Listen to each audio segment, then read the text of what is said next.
name is Uzair, and it is 3 o'clock in the afternoon in the UK, and it's time for a little bit of Google Ads. Every Tuesday and Friday, I go live at this time, cover some topics such as Google Ads, video ads, online digital marketing, anything and everything to help you generate more leads or sales. So today I've got um, some optimization tips for your Google Ads campaigns. These are not only ones, but these are some of them which will help you in your uh, campaigns and results. So if you are new here or haven't been to these sessions, and the sessions are very informal and friendly, I'll cover and go through today's topics. And then towards the end of the session, I'll take questions and I'll try my best to answer any questions you may have. So please put them in and I take them in the order I receive them in. Um, don't leave it to the very last second because there is a 30-second delay in the transmission, so I may not be able to see your questions by the time I switch off the live stream. Okay, I just want to make sure everything is working fine, which it looks like it is. So let's get started, and I will share my screen. Before I do that, if you like content which we upload and create, then I'd really appreciate if you give the little thumbs up and subscribe to our channel because we upload videos on a daily basis and you'll be one of the first ones to be notified when we upload our next one. All right, let's do this.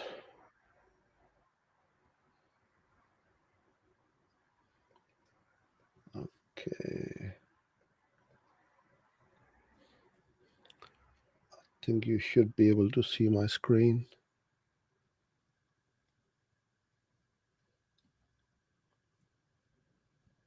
I'll enlarge this a little bit so those of you watching on the mobile can see this read this a bit as well. Okay, I think it looks fine. So as I said earlier on, these are some of the optimization tips which will help you improve your um, campaigns, and these are not the only ones. These are some of them because it's impossible to cover all the optimization tips in a matter of half an hour or so. Um, First one, which and this is not in any order as well, it's just the way I put them up on this doc, is the RLSA, which is the remarketing list for search ads. Very few accounts I see utilize these because this is one of the most powerful ways to go after the low hanging fruit. What I mean is, this is for when somebody has searched for a certain keyword and has been to your website. They may have clicked your ad or they may have gone through organically or whatever, but usually ad, and they did not convert. Let's Then they go back to Google and start searching for that keyword or keywords. This is where you tell Google, I want to show my ads to those people who are researching again for those keywords and have been to your website. So these two criteria has got to be um, for that audience. So you bid very aggressively because they're still in your sales funnel. They did not convert the first time around. They were very close to it. Perhaps they add to cart and then life came in the way or they got busy or whatever. Something came up and they did not convert. So go after that audience for sure. But you need to have at least 1,000 users in your audience, and that's how this campaign um, is going to run. Now, if you got a small budget, you may not have 1,000 users. So how do you get 1,000 or more? Ideally, you want a few thousand, for this campaign to really get impressions, clicks, and so on. So how do you do that? Is by using the Google Display Network to build up your website visitors and audiences. You can really target with pinpoint accuracy who you want to target and who you want to exclude using the display network. Display network is one of the most, uh, I would say, the most powerful way to generate targeted audiences. Very few people know how to use this. Very few marketers, advertisers use this to its full potential, but it's a blue ocean out there, and there's so much traffic, it's unbelievable that you got to leverage the power of the GTN. I always refer this to as the golden display network, not Google display network, because it's gold out there. You just got to go and search for it and you will find it. It's just that you need to be a bit more patient and you need to test.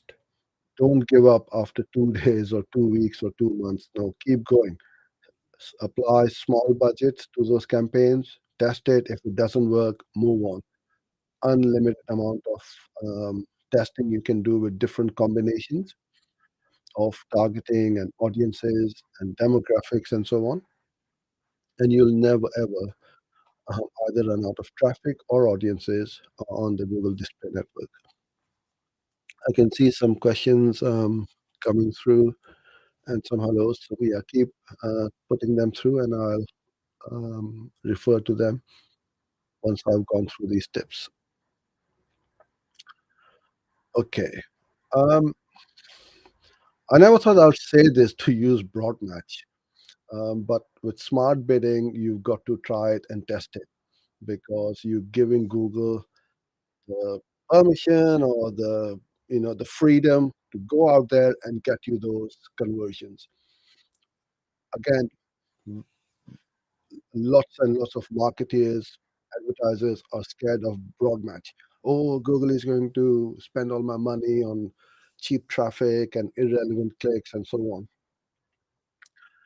As long as you are very aggressive with your negative keywords, Google won't be able to go wild and you can tame the algorithm. Now, the algorithm is getting clever and clever and smarter, right? So once it knows who you're looking out for, what you want, is going to give you more of that. And it's just a case of getting those first 40, 50 conversions in your campaigns and then see the magic which happens with broad matching with smart bidding. So set your campaigns to max conversion. Don't give it a target CPA or target ROAS to begin with, even though Google says you can start off with them right off the bat. I don't like to do that. The broad match is going to give you the cheapest click, get you lots of traffic. Okay, initially you might get some irrelevant clicks, but you want to fail fast and fail forward, right? Get those negatives, look at those search term queries, and if there is any which you may not have considered and Google is showing you ads on them, put them as negatives and then tighten those campaigns very aggressively, and you start to get some really good results, some great price. All right. This again, I very rarely see, which is splitting your campaigns into geolocation targeted campaigns.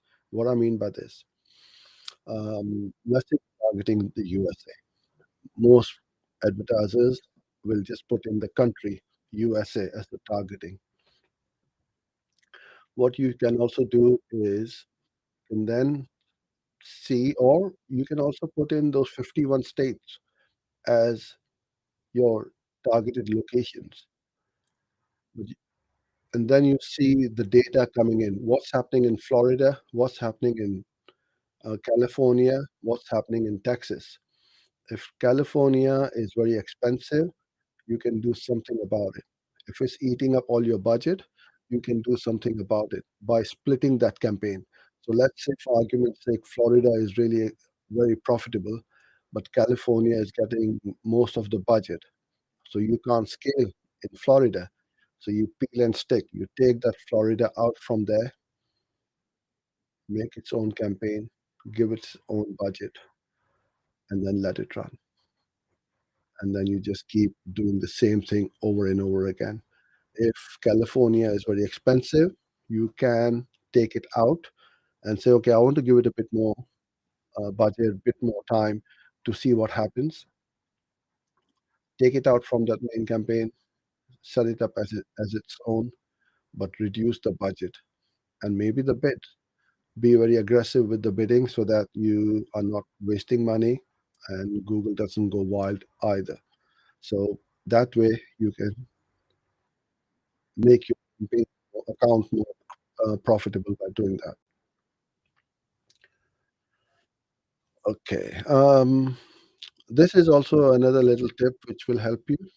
If you are selling a high ticket item like a coaching or consulting or an expensive watch or cars or whatever, then you can target the top 10% of the household income earners if it's available in your country. This option is not available in all the countries, but certainly in the top five countries, US, UK, Australia, Canada, and so on. You can target um, your demographics with the top 10 income earners.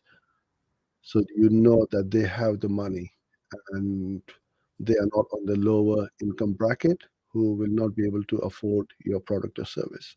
So that's another tip which you can easily, um, this is another thing which you can easily utilize to maximize your profitability. Pause underperforming or expensive keywords. Even if that keyword is your bullseye or your target keyword. A lot of marketeers I see, oh, they want to protect. Oh, but this is the keyword which I really want to go after. I know this is the best keyword I have, and this is what my audiences are looking for. They may well be looking for it, but they're not converting. It could be that they are in the research mode or they're in the top of the funnel, mode where looking at it, but there's no buying intent. So you need to make a decision. And sometimes these decisions are tough and you got to be ruthless about it. If a keyword or keyword are wasting money for me, then I have to stop it. Unless the client specifically tells me no, you got to keep running it. But then why am I asking the client? The client should be listening to me, not the other way around. So you will get the same thing, and you probably ask me the same thing as well. Yeah, but my client says this, and my client says that. Well, why is the client coming to you in the first place? If they are so clever, if they are so good, if they know everything about Google Ads, then they should be running it themselves. So, yeah, absolutely stop or pause any underperforming or expensive keywords which may be bleeding cash for you. All right. So the goal or the aim of your campaigns should be to reach break-even point or better as soon as possible, and then scale the campaigns. And what I mean by this, even I've seen a lot of times the campaign is breaking even or is profitable, but then the client or the marketeer has got no idea why or when to scale. This is the time to scale. Everybody wants more sales, more orders, more revenue. And I get asked by the clients quite often, but why aren't we getting more sales if we are profitable? It's because you have not increased the budget. So let me give you an example. If your cost per conversion is $10 and your daily budget is 100, the maximum number of conversions you're going to get is 10, right? So if the client comes back to you and says, yeah, but I'm only getting 10 conversions, I should be getting 20. Well, then you need to scale it to 200. Because if each conversion is costing you 10 times 20 conversions equals to 200 or thereabouts, you need to go up there. This is the education, or this is the things which you need to let them know, that this is why they're not getting more than 10 conversions, is because they don't have the budget. So profitable campaigns, or campaigns which are breaking even and not costing you any money, they should never be limited by budget, because sky is the limit for these. Unless that client cannot cope up with increased number of orders or increased number of phone calls, leads, or whatever. If they're happy being small or taking along at the pace which we are right now, then you carry on. But if they want to grow and scale the business, then you got to tell them, look, we reached a point now. Before, you should have worked out your target CPA or target ROAS before you start the campaigns. Once you hit that target and you are running it at a better um, rate, then you have no, then you shouldn't have any problems scaling these campaigns. Okay. Writing great ad copy which converts and attracts the clicks. And there are a few things, and I've done lots of videos on how to write great ad copy. So some of the things which you must have on the copy is the first headline should always have the keyword in it, and you should pin it, because then when they read it, the keyword is in H1. Then you got to have your benefits, features, offer, call to action, price, and if you are offering something for free, then the word free is one of the most powerful words you can put in an ad copy. Free download, free consultation, free parking, free delivery, right? All of these things, you must use the word free. And just using all these things in your ad copy is going to make your ad copy look better, get the right message in front of the right audience, and increase your CTR and the clicks. You can't just blame Google or Facebook or whatever you're advertising, that if the campaigns are not running well, then it's the platform's fault. It cannot be, because if you know that my keywords, my audiences, and all my targeting is perfect, and they are my ideal audience, and I'm getting those clicks from those keywords and my ads, and then they don't convert on my landing page or website, then you need to do something about it. And ideally, what you want to do is to A/B split test the landing page. A/B split testing is something which, again, very few people do it. And what you want to do is to just make one tweak or change between the two pages. Don't have two different pages completely, because you won't know what made the difference. So it could be the headline, it could be one page with a photo, one with a video, another one could be the blue call to action button, and the other one could be with an orange call to action button.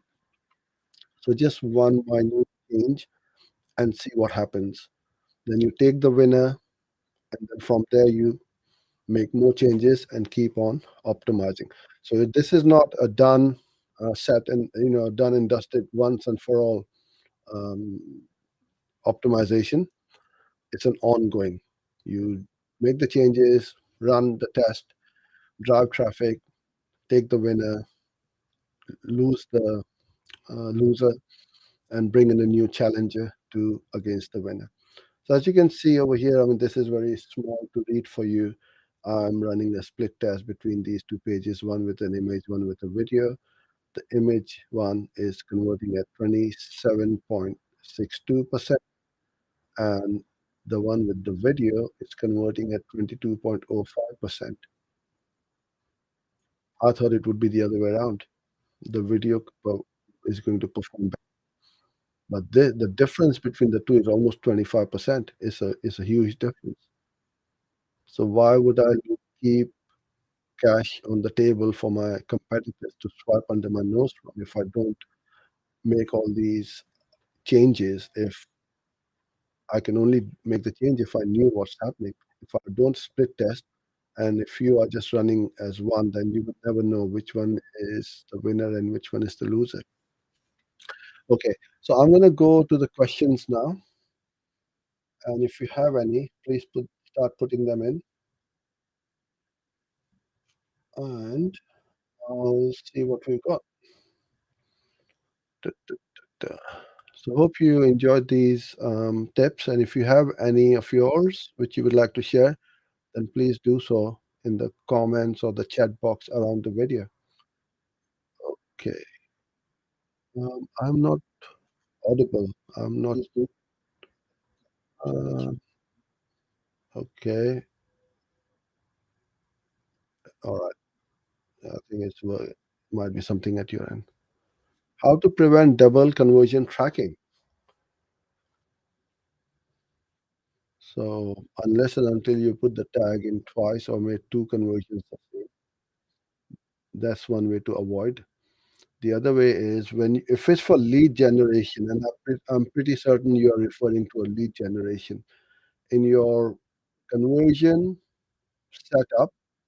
Don't select the every. Select the option which is one.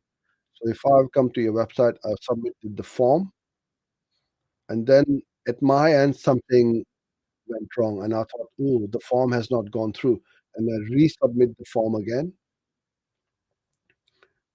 then you should only have me as one lead, not two leads, right? Because I'm the same person. So for that, for leads, you only have that option for one, count as one. But for e-commerce or online sales, you want to have every. So if I went to your site, made the purchase, after a little while or a couple of days went back again, converted again, that's another conversion.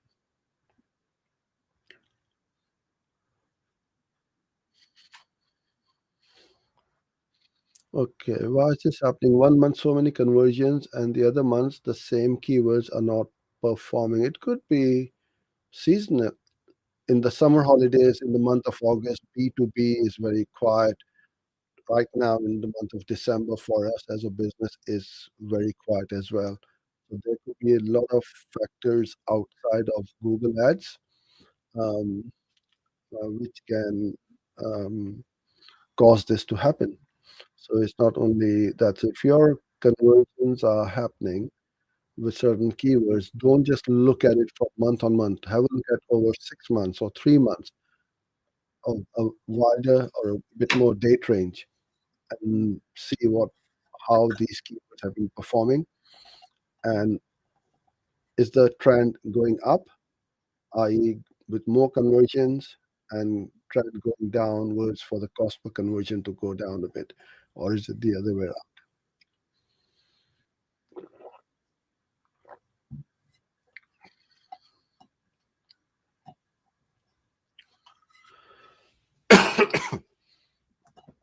What do you think the conversion value should be applied at what stage, and what contextual signals are primary need for? Okay, I'm not sure what you mean by that conversion value. Um, if it is for a conversion value, if it's for e-commerce, then whatever is your order value would be the conversion value. So if you sold a product for $100, that conversion value would be 100. It's not so straightforward for a lead generation campaign, because a lead, what you need to do is to work out the value per lead. And the way to work that one out is, let's say, every time you get a customer, that client, average order value is 1,000, right? Then you said, okay, I need to work out my conversion value or conversion rate. Let's say, keeping the maths simple, 1 in 10 leads convert into a paying customer. So you got 10 leads, you got one customer who spent $1,000. So if you divide 10,000, oh, sorry, if you divide 1,000 by 10, you get 100. That's the conversion value for a lead. So technically speaking, every time you get a lead, you are literally earning $100. Well, not at that point in time, but this is how you would work out the conversion value. Now, if your lead cost is, let's say, $20 and you're potentially earning 100, your return on ad spend is 5x, right? You give one to Google, Google gives you five. Is going to be profitable for any kind of lead generation or service type of industry. Getting 5x is very profitable unless your expenses are crazy high and it's not enough. That's a different matter. But this is how we would apply the conversion value. I'm not sure what you mean by what contextual signals are primary need for it. So if you can rephrase that. My campaign is getting low quality leads. Should I stop using broad match and start using exact match keywords and increase the steps in form fill up? What can I do? Yeah, I was going to say the same thing. There's two ways you can do that. Have a look at the broad match. If you're getting the leads, all you need to do is to tighten up your qualification or disqualification of a lead, right?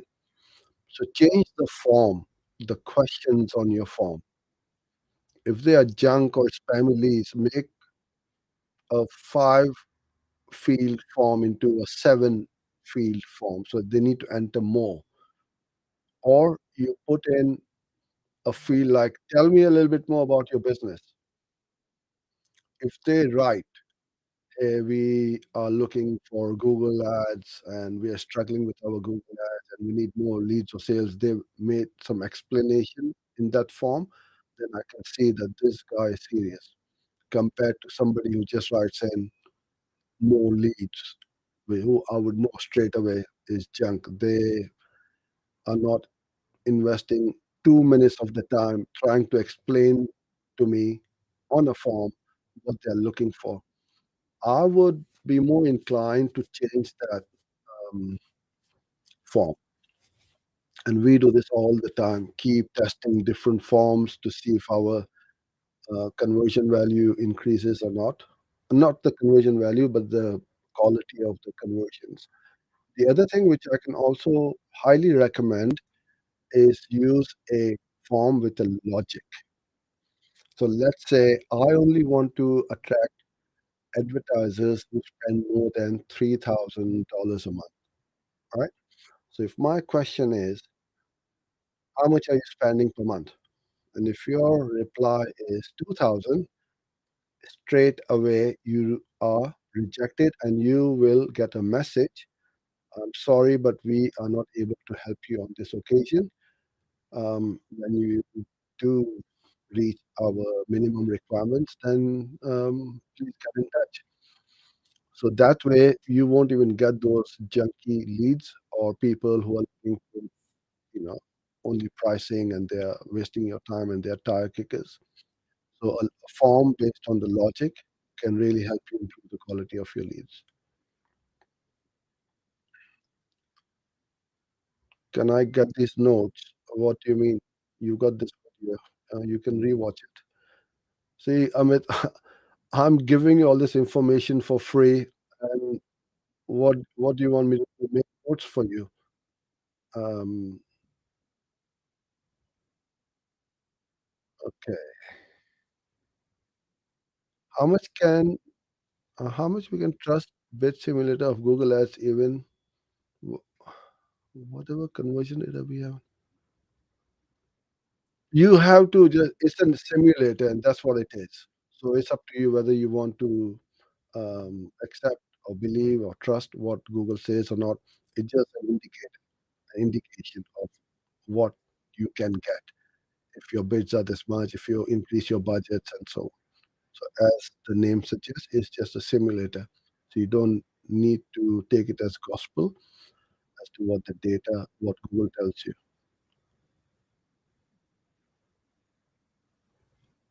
Okay, done that.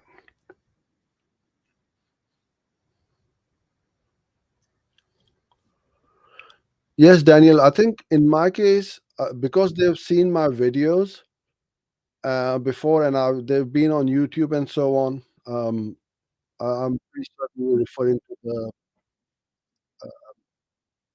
the conversion rate, and the image one is converting more. Yeah, yeah, I was pleasantly surprised. We got to split test no matter what. It doesn't matter what I believe, what I think, what I say. You have got to do it yourself and try it for yourself. Mm,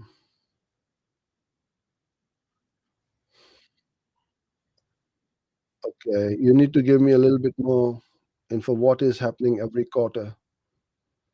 Is it improving or not improving? Getting to B2B. I guess it's not improving every quarter, so change the offer, I would say. Try something, try a different offer. People sometimes get not the ad fatigue, but the offer fatigue. The same offer has been run by 10 different companies and it's the same old everywhere. Try to differentiate yourself, do something different and see if it helps. But it looks like it's the offer issue, if they're not converting and not the campaign issue. By going into your demographics and you can select in there your top 10% of your household income earners.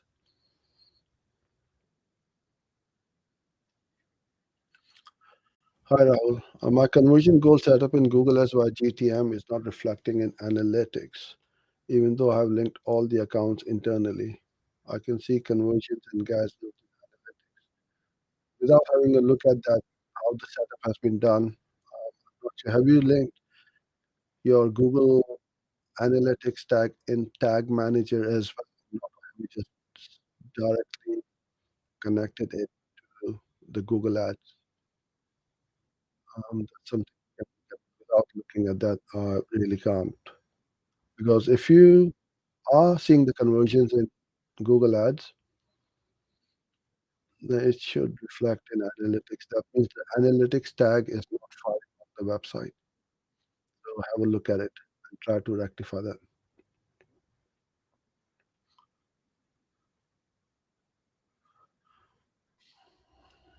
Maximize conversion value for bidding should be applied at what stage? Oh, okay, I see. So you're looking at the target ROAS. Once you've got about 50 conversions, you will get a different answer, different number from different people. This is what we do in our agency once we got 50, 100, depends on how small or big the account. So around 50, 100, you will know what's the ROAS you are getting, and then you can, yeah, put it in. Hi, Rishi. Thanks for being here, and thank you to all of you guys and girls for being here and sending these lovely questions because me talking to a computer screen is pretty boring. Can we use PMAX campaign for P2P? Is it worth it? I tried it for the US market and got some leads, but they're all junk. Any tips to improve? Yeah, absolutely. Use it. Try it. Change the form. All right? Make it a longer form. Then you'll see that it's helping you get better results. Okay. I don't know why some of the comments and questions are not coming through into my feed over here. Da, da, da. Mike, I don't know why your comments are not popping up here, but I can see it on YouTube. I'm sorry, I think there's some technical glitch happening. I'll try and read it. Um, Let me just go through it again.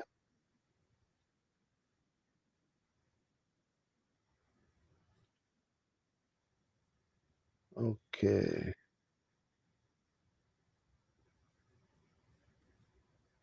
Hmm. Very weird. The chat overlay has disappeared now.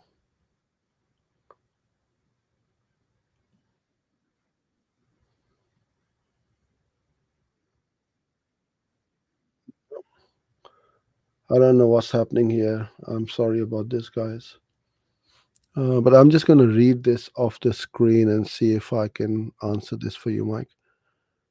Hi, Mike. Okay. If a campaign is getting no impressions and clicks, okay, if a campaign is getting no impressions and clicks using the maximize conversions strategy, is it a good idea to change the strategy to maximize clicks? Yes, try that and get it going. See what happens, right? It could be the bidding is too aggressive. It needs a bit more um, bids. But if leave it blank, if you're doing max conversions, don't put in a target ROAS or target CPA. Leave it blank and let it run. Okay.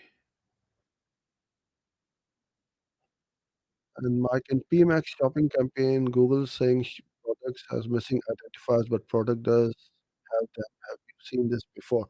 It might be an issue with the feed with the merchant center. Try to fix it. Um, yeah, we do get all these glitches and gremlins every now and then. If not, try resetting the campaign again and see what happens. Okay, from there's another question. What do you suggest a guy like me do to get some experience? Maybe write my own blog or create a website and try my own Google Ads. I've done the free skill shop course. I can't comment as to what you should do. Whatever you feel, whatever your goals are in life and in business, you should, put them down and go for it.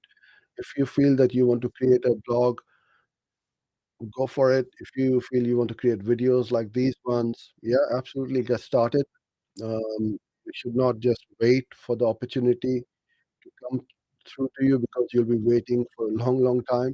You've got to create the opportunities. You've got to go out and reach the world. So if you want to get noticed, if you want people to listen to you, you have no excuse. Oh, but I don't have this, I don't have that. Yes, you have your smartphone, create short videos, upload it to every channel, YouTube, TikTok, Facebook, Instagram, LinkedIn for free. So you can only spend money or you spend time. If you don't have the cash, then you got to spend time and get yourself out there. If you got the money, then create the content, run ads in front of your perfect audience, and get yourself noticed faster.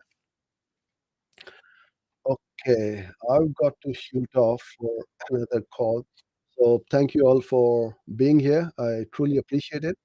And I'll see you guys next Tuesday. So next week, the last 2 days before Tuesday and Friday are the last 2 days before Christmas. We'll have our live stream and then we restart in the new year.